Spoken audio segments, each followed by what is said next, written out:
The Adventures of Tom Sawyer by Mark Twain. Longman Simplified English Series. Read by Pairin Srisom. Chapter 9. Medicine. A new and variety method occupied Tom's mind. Bucky teacher had stopped coming to school. Tom had struggled with his pride for a few days, and tried to forget her, but failed. He heard that she was ill. If she should die, he no longer took an interest in swimming or even in Sherwood Forest. He went about looking very distressed. His aunt was worried and began to try all sorts of medicines on him. She bought all the health papers, library, and believed all the solemn nonsense which they contained. The water treatment was new now, and Tom's low condition was an unexpected piece of good fortune to her. She took him out at the daylight every morning, stood him up in the bushes, and drove him with a foot of cold water. Then she rubbed him down with a towel like sandpaper, and so made him recover. Then she rolled him up in bed sheets and put him away under blankets till she wetted his soft skin and the yellow trace of it came through the skin, as Tom said. Yet in spite of all this, boy remained as sad as funeral, and Polly decided that this operation must be broken up at any cost. Now she has all painkiller for first time. She ordered a dozen bottles at once. She trusted it and was filled with gratitude. It was simplified in liquid form. She gave Tom a teaspoonful and watched with dreadful anxiety for the result. A wild look came into Tom's eye. He gave a deep gasp and then started to race around the room. And Polly was delighted. His troubles were over, for the patient was broken up. Tom loved that it was time to wake up and protect himself, so he thought over various plans of relief, and finally decided to pretend to be fond of painkiller. He asked for so often that he became anxious. His aunt ended by telling him to help himself and stop worrying her, but she was the brother's secretary.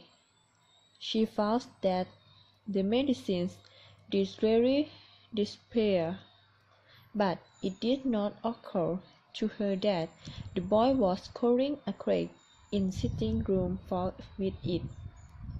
One day Tom was giving medical attention to the crack when his aunt's yellow cat, Peter, came along singing, earring the spoon greedily, and begging for a taste. "Don't ask for it unless you want it, Peter," said Tom. But Peter showed that he did want it. "Are you sure?" Peter was sure. "Now you have asked for it, and I will give it to you because I am not selfish.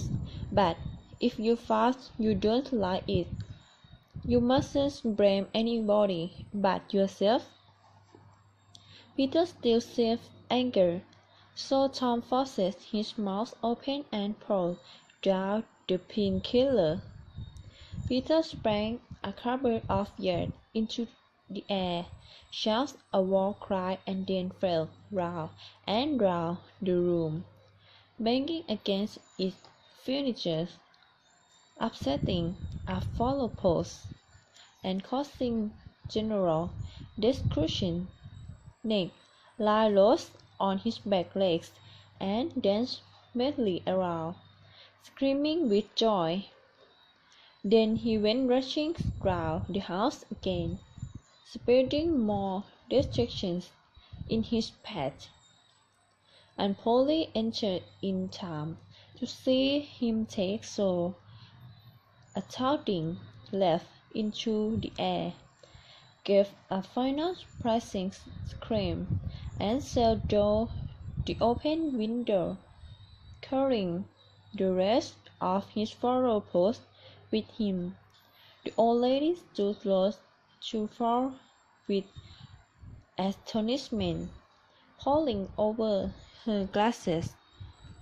Tom lay on the floor sprinting, his sides with larger. Tom, what on earth is with that cat? I don't know, aunt, guessed the boy. Why have never anything like it? What did make him behave like that? In this, I don't know, Aunt Polly. Cats always do that. When they enjoying themselves, they do they? There was something in her tone that made Tom accept trouble. The old lady bent down. The handle of teaspoon was visible under the rug. She took it and held it up. Tom looked gaily. She raised him by a short, handed his ear, and stabbed him. Now why did you raise that poor dumb creature like that? I was pretending to be his aunt. What do you mean? I was pretending to be his aunt and trying to bring the blows out of him. This was putting the matter in a new light. What was cruel to a cat might be cruel to a boy too. She began to soften. She felt folly. Her eyes watered a little, and she put her hand on Tom's head and said gently, I didn't mean to be cruel, Tom. And Tom, the medicine did you good. It did him good too. The way he felt round the room. Oh, ran away. Before you make me lose my temper again. Try to be a good boy for once, and then you needn't take any more medicines. Tom rushed coolly. It was nothing that this strange thing has been occurring every day recently. He waved brushes the gate instead of playing with his friends. When Jeff Thatcher arrived, Tom spoke to him and tried in a roundabout way to get some information about Bucky, but the stupid boy could not understand what Tom wanted. Tom watched and watched, hoping when a desk came in sight and hating the owner of his soon as he saw that she was not the right one. Then one more desk passed in at the gate, and Tom's heart gave a great leap.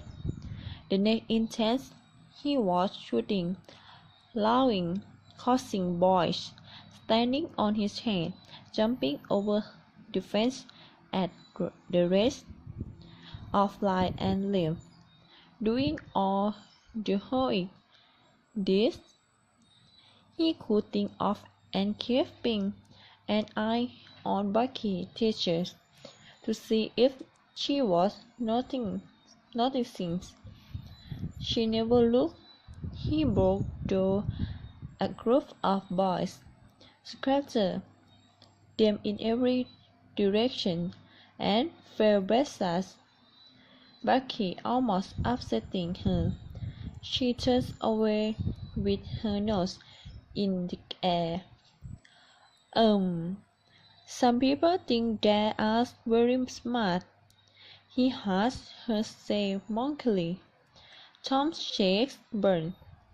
He rose to his feet and walked away cautious.